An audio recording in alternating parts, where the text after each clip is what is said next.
Okay, last but not least, let's get the creator of the Mattson Mini Modular up here and do your thing.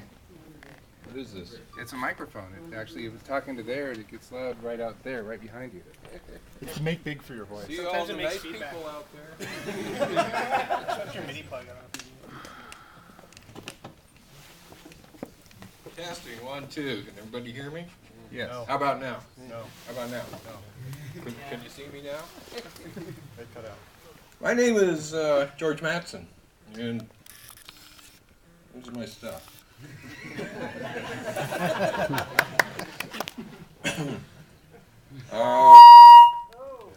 Step back. These guys pretty much went through what it all does. I was obviously we have about 32 years of my involvement and development in this field, and I was a wee young lad of 24 when I designed and developed and built this thing, and if any of you can add, I'm no longer 24. I disappeared for a while into the workforce and got this weird little activity called a job. And I had 4 of them that folded out from under me. And about 4 years ago, I got laid off from my last one. And I have a studio, I have a recording studio, and I didn't know what I was going to do. I walked around, I'm getting old, and got a lot of experience, and HR people kept going, you're overqualified, which in English translation means you're too damned old. So it also means they could hire 3 or 4 college kids for the same amount they could have hired me for, and trained them. I was too set in my ways. So I was trying to think of something to do. This gentleman over here, Matrix, he has a couple cents, and a few of you know him, and I was trying to sell him one of these, because I had a few. I needed money. My wife's sitting there going,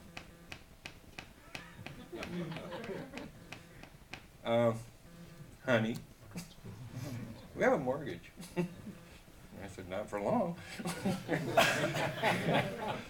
So I was trying to throw these together because I've been carrying them around for 25 years. And I sold one to Steven, I sold one to Jean-Michel Jarre, and I was trying to sell one to Matrix because he was into this sort of thing. And he said, you know, I got a lot of synths, I got plenty of them, I don't really need any more keyboard synths, I really want to go for modular. He says, what brand would you recommend?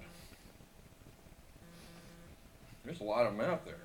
But it was a fresh, new market, the new turnaround of modulars, because back in this day, as all the digital guys came out, they put us out of business. The big manufacturers are manufacturing the stuff.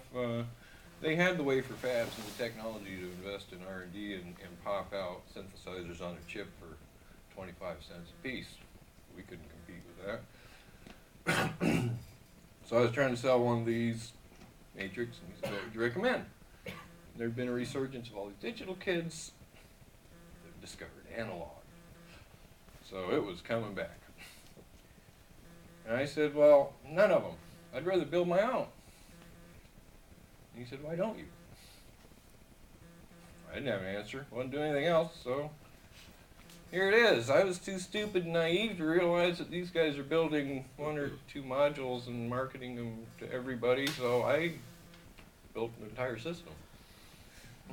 And I also decided I didn't want one of those large format Moogs, and I'm getting too old to lug that stuff around, so I decided to redesign it in an extremely small format, suck the air out of it, and basically make it so you could carry the thing around.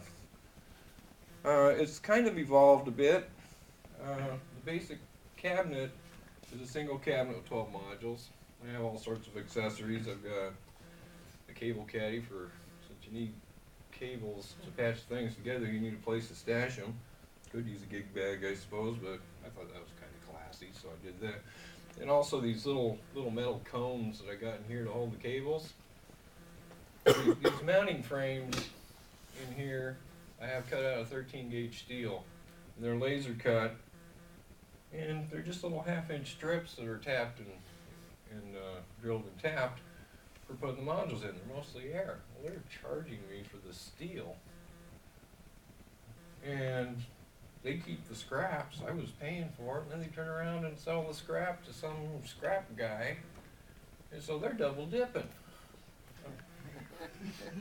I said, screw you guys, I want to keep them. I'll pay a few extra time on the laser, and so all these little racks here are actually the cutouts from where the modules go in my racks, and I designed them for the .007 or the 7,000th laser width curve. You know, so all they had to do is when they cut them around, all they had to do is make a bunch of little golf tees to cut these slots. So, you know, so I just paid for the laser time, and I decided to recycle my scrap. Oh, part of my training was in emergency response and hazmat. And one of the things you had to do is try to figure out ways to turn scrap into product, so that just naturally fell into place, especially when I was paying for it. You know? Especially when you're paying for it and your wife's going. So, anyway, so I made these just basically out of scrap. Out of spite. And, but anyway, so I came out with a horizontal cabinet for those that didn't want to go vertical. So I have two different cabinets. If anybody goes to my website, I have a few price sheets up here, but it's all laid out. I have a wiki manual that gives product descriptions and prices.